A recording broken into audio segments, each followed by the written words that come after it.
Alors, dans cette vidéo, on va chercher le PGCD de deux nombres, sachant que le A, le premier nombre, s'écrit sous la forme n plus 2, et B, 4n plus 1, n étant un entier. Alors déjà, on va regarder, on sait que le PGCD, donc si on l'appelle D, D divise forcément A et B. D, il divise toute combinaison linéaire de A et B. Et donc, si on calcule, par exemple, 4A moins B, donc une combinaison linéaire de A et B, ça fait 4 fois n plus 2 moins 4n plus 1. Donc ça fait 4n moins 4n, il n'y a plus de n. 4 fois 2, 8 moins 1, 7. Donc, forcément, D divise 7.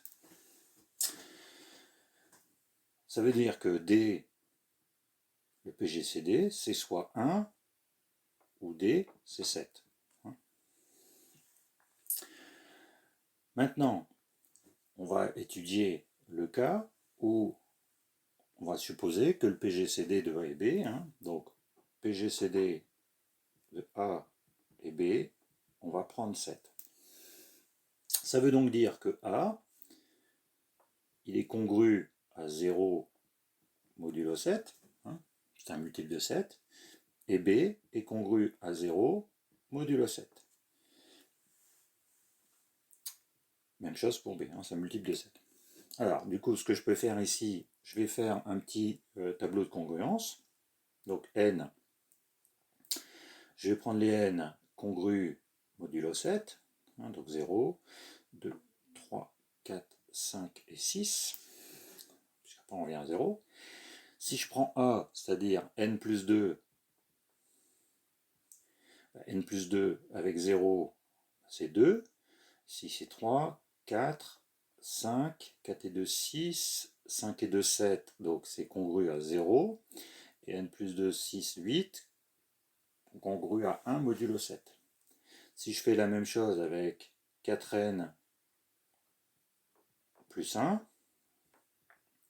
donc toujours un modulo 7, donc 4 fois 0 plus 1, donc 1, 4 fois 1 plus 1, 5, 4 fois 2, 8 et 1, 9, congru à 2 modulo 7, 4 fois 3, 12 et 1, 13, congru à 6 modulo 7, c'est 1 fois 7 plus 6, 4 fois 4, 16 et 1, 17, c'est congru à 3, c'est 2 fois 7, 14 plus 3, donc modulo 7, 4 fois 5, 20 et 1, 21, donc 3 fois 7, donc congru à 0, modulo 7, et 4 fois 6, 24, 25, c'est 3 fois 7, 21 plus 4, voilà, donc c'est congru à 4 modulo 7. Donc du coup, si je veux avoir ces deux conditions, qu'est-ce qu'il me faut Il me faut que le n soit congru à 5 modulo 7. Ça veut dire que n, c'est 5 plus 7k, k appartenant à z. Donc, si le PGCD de A et B c'est 7, alors le n est congru à 5 modulo 7.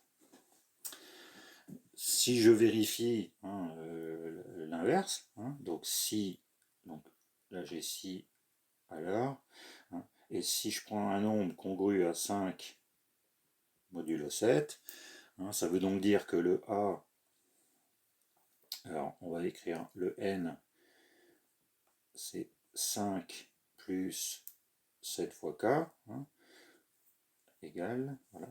Donc du coup, le A, c'est n plus 2, c'est-à-dire 7 plus 7k, c'est-à-dire 7k plus 1. Donc le A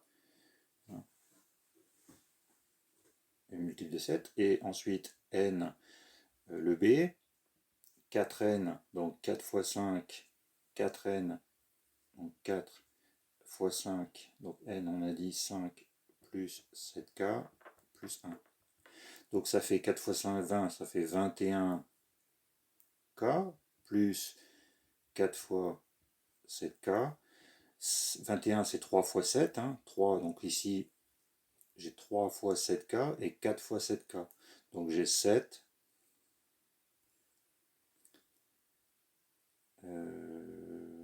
Non, j'ai pas de k ici, j'ai 21. Voilà. J'ai 3 fois 7 plus 4 fois 7k. Et du coup, j'ai 7 facteur de 3 plus 4k. Donc A et B sont bien des multiples de 7. Hein. Le PGCD, on sait que c'est 1 ou 7. Donc ça marche bien. Ici, le PGCD, c'est 7. Hein. Donc ça veut dire que pour ces deux nombres, hein, si le PGCD de A et B, donc PGCD de A et B